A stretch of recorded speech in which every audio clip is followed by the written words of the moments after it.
Hi, it's welcome to another episode of Diary of a Mad Dad. I don't know if episode's the right thing to call it, but hey, we'll go with that. Um, it's been something on my mind for a few days. Well, actually, it's constantly on my mind, but I just kind of wanted to talk about it in a bit more detail, and that's emotional intelligence. It's probably quite a big buzzword, or has been for the last few years, I guess, particularly more so in more recent times.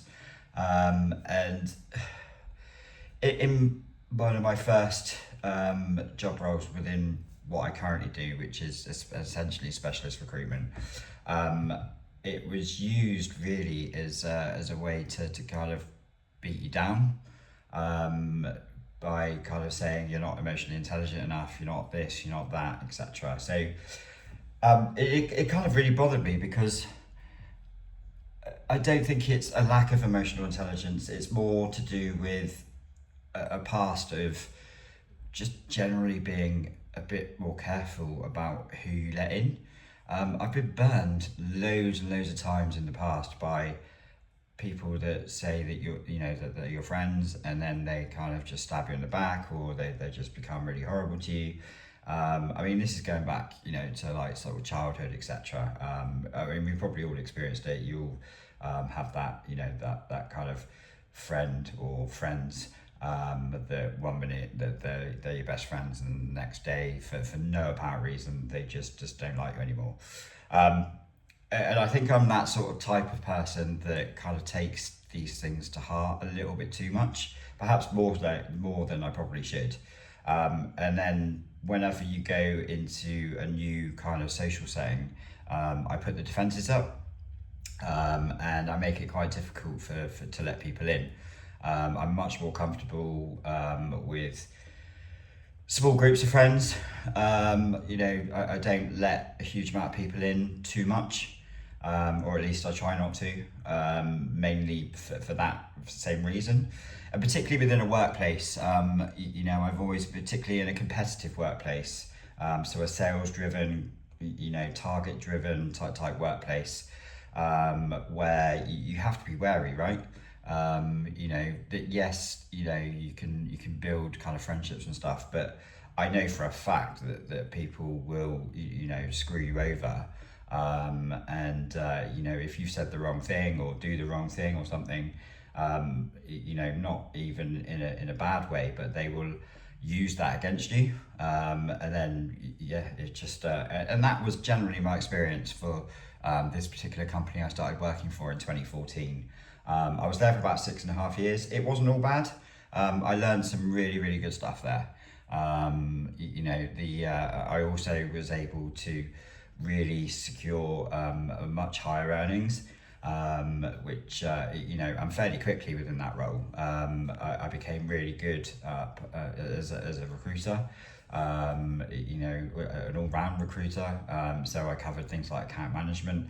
I covered, obviously 360, looking to bring in new business, and obviously worked with some really specialist people in the market. I was working with, big, huge corporate clients, investment banking clients, etc., all the way through to sort of, your unique hedge funds, and then perhaps more later, fintech firms, etc.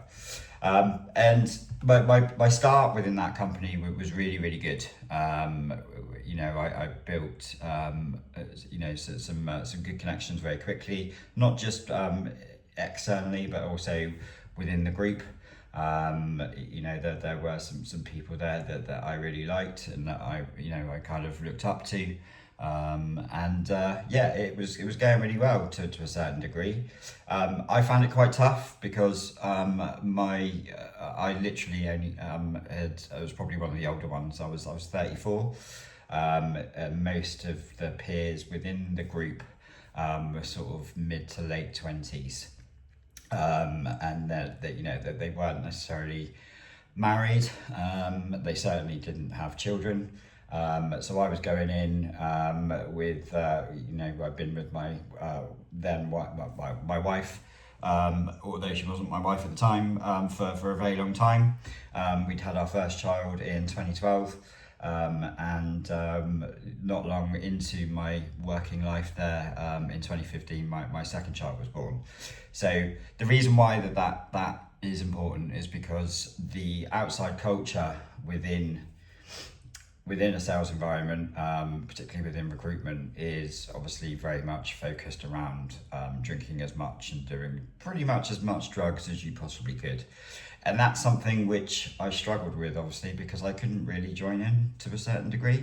Obviously, I would try, but yeah, it when you've got a 2-year-old, and then shortly after a newborn, and you're obviously a wife that obviously needs my support. I can't really be going out all the time on the piss, etc.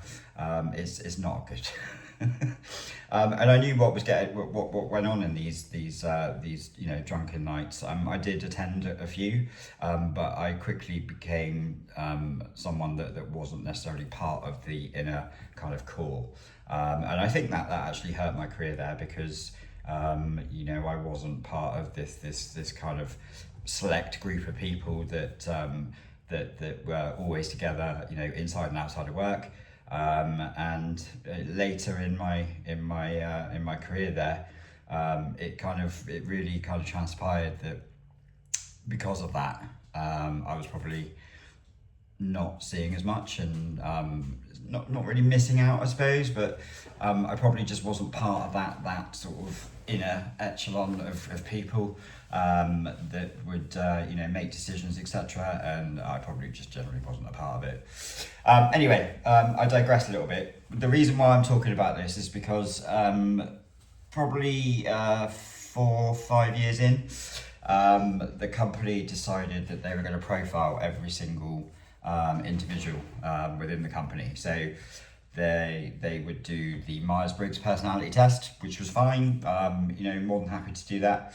My thing with personality tests and the various different types of tests that you can do is that depending on your mood and depending on how you're feeling, you can sometimes just generally get a different result each time. But yeah, I think Myers-Briggs one's probably one of the most accurate. It actually puts me sort of in a more analytical person, which I probably am. Somewhere between introvert and extrovert. Quite introvert in the way I come across, I suppose, but extrovert in generally, my appearance. Like shirts and piercings and tattoos and things like that I would have, would generally suggest I was a bit more extrovert. But hey, that's neither here nor there. I think after the Myers-Briggs stuff, they became a little bit obsessed about profiling all of us, but they never really explained why, which is where I had a problem, because I question things quite a lot, and my brain is the way it is because I sit there and I kind of want to understand what the reasoning is behind it. And if I don't find out, I generally assume the worst. Some people used to use that as a stick to beat me with, to say I was quite pessimistic. I just said I was probably, I don't know if I was pessimistic, probably realistic, because I've seen it all before. If when people do profile people to a certain degree, it's usually for not necessarily positive reasons. So my defences were up. We used to have to sit there and do these tests. Some would include mathematical equations and all sorts of random stuff. It was very, very odd. I remember there was even one where the same kind of mathematical equations would come up time after time, in between sort of random questions about how you see things and all that kind of stuff. And it was generally the same mathematical equations, but just slightly different. And yeah, it was quite bizarre. And then right at the end of it, the test basically said, did you find this a worthwhile thing, or did you think it was a complete waste of time? Now, by then, we'd been tested so much that I actually ticked, I think this is a complete waste of time. And I don't think that went down very well, but no one ever commented on it really, apart from to say jokingly, or well, let's say jokingly, giving you banter. But it aimed at you, and it was never particularly nice. But hey ho. So emotional intelligence formed one part of it. Just to give you an overview, the actual Google definition of emotional intelligence is the ability to identify, understand, manage, and utilize emotions effectively in oneself and others. So it involves emotional awareness, regulating one's own feelings, and navigating social complexities of or relationships with empathy. High EQ helps manage stress, communicate better, and achieve personal or professional success. So some key components of it are basically being self-aware, so the ability to recognize your own emotions and how they affect your thoughts and behavior. Self-regulation, so managing your emotions in healthy ways, controlling impulsive feelings, adapting to changing circumstances. Motivation, so the internal drive to improve, maintain optimism despite setbacks. Empathy, so the ability to kind of understand the emotions, needs, and concerns of other people. I'd be a bit worried if people didn't have that, because it probably means you're a psycho. But it's one of those things. And then social skills and relationship management, so handling interpersonal interactions, communicating clearly, resolving conflict, and building rapport. So when I'd done this, I can't remember the kind of scenario exactly, but I don't think I was in the best of minds. Things were going on all around us that kind of led to basically, some difficult situations.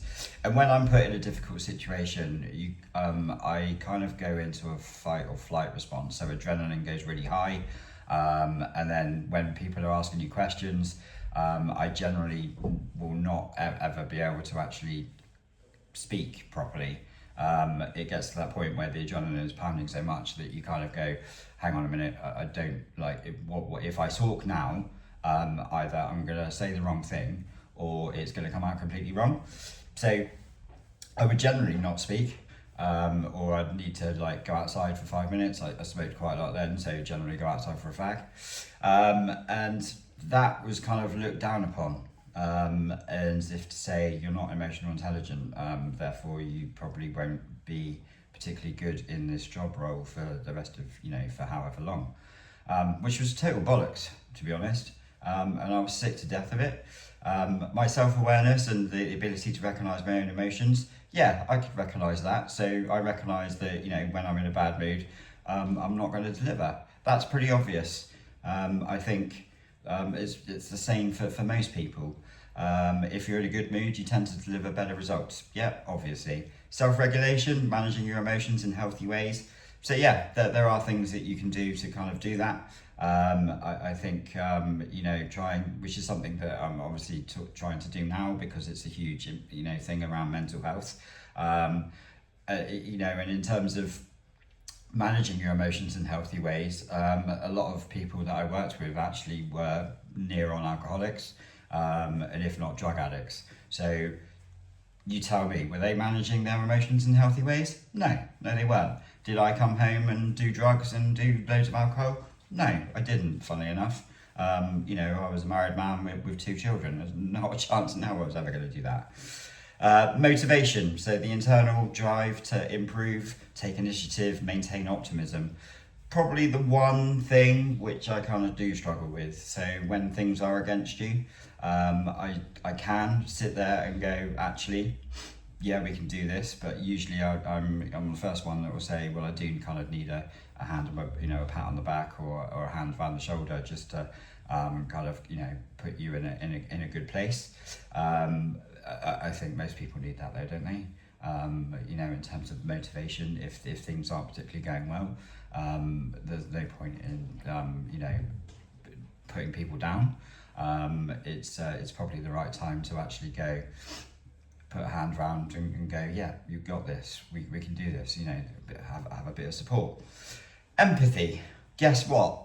To do a sales job and to be in a particularly a senior recruitment consultant and all the rest of the jobs I did, you need a ton of empathy.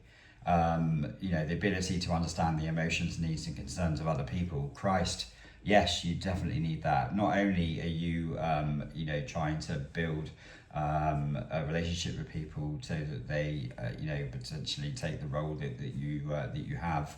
But you need to understand them. You need to understand everything about them. You need to talk to them, and basically turn them into a friend. And obviously, when things aren't going right for them, you need to be able to understand what's happening for them and put yourself in their shoes. Great, obviously, in order to be a successful salesperson, in order to just be a nice person in particular, you need those things. And then handling interpersonal interactions, communicating clearly, resolving conflict, building rapport. So I can definitely do those things. And I think what happens is, in a difficult situation, I'm not necessarily going to be building rapport, because I'm in my head. I'm literally one of those people that needs some time to kind of understand what's happening around me. And as I said, I get that high adrenaline, that kind of nervous feeling about, like, I don't really know how I'm supposed to react right now. You're going to have to back off and leave me alone, because I need that time. And I don't think they gave me any credit or understanding of that. And when they did, or when that would happen, sometimes you would blush, or you would get, go a bit red, and then that was just used to take the piss out of you. So not the greatest of experiences. So I've obviously been wary of those types of situations ever since, and it's something that I was kind of, is there something wrong with me? What is wrong with me? Is there something wrong with me? And you have all these constant things going on around your head, and oh my God, it does your head in. And it fucked me completely fucked me. And then COVID happened, and we all went off to work at home.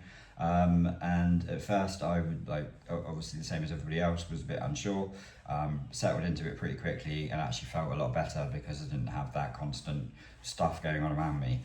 Although that changed pretty quickly, because they decided that they wouldn't trust any of us that work from home, even though obviously, I get there were some younger ones that probably did take the piss, but it got to the nth degree where you'd have a morning meeting, then they would literally be monitoring how long you're on the phone, how many calls you were making, and making sure that they were two different numbers.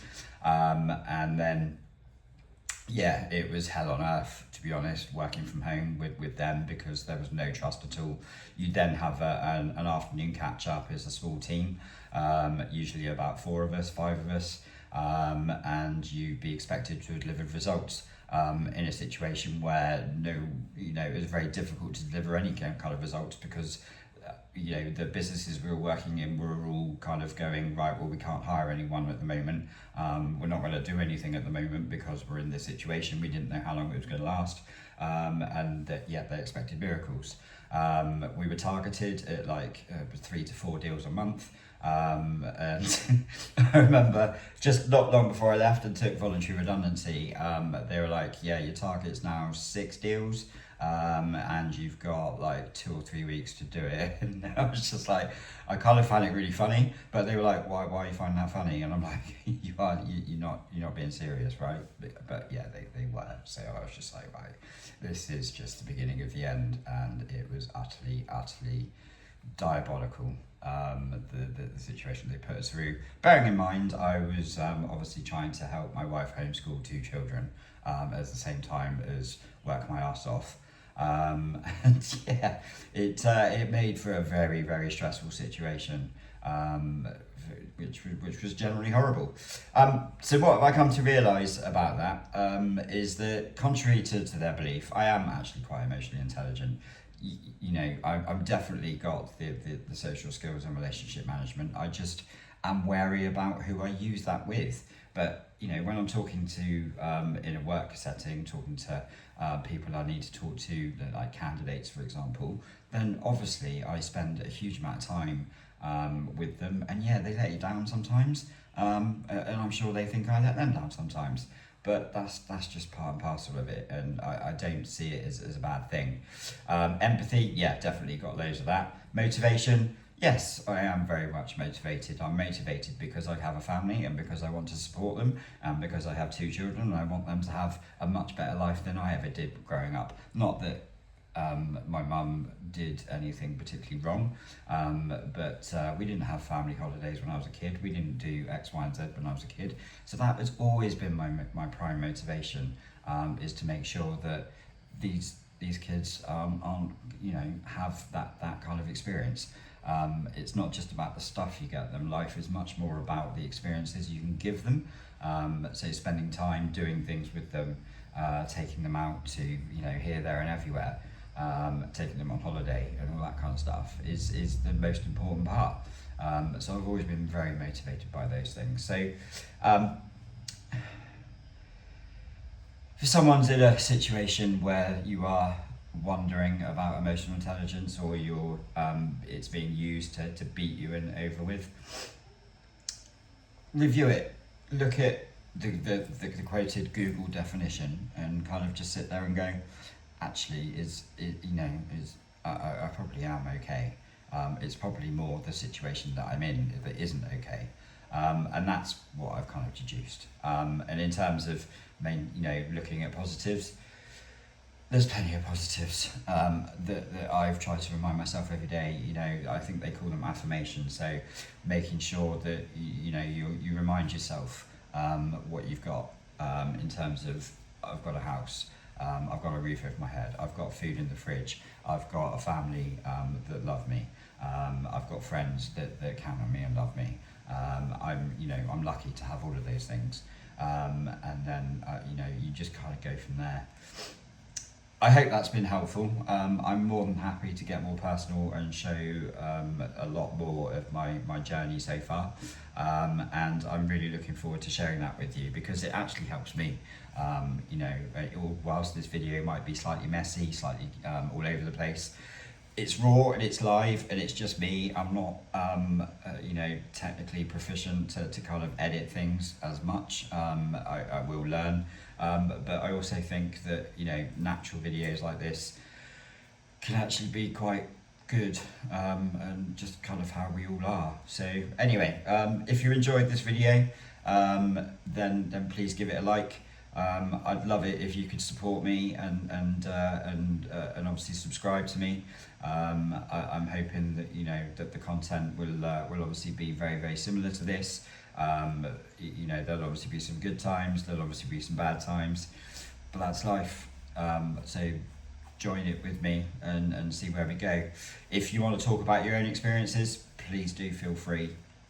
I'd really like to create a safe community, where you guys can obviously share how you're feeling.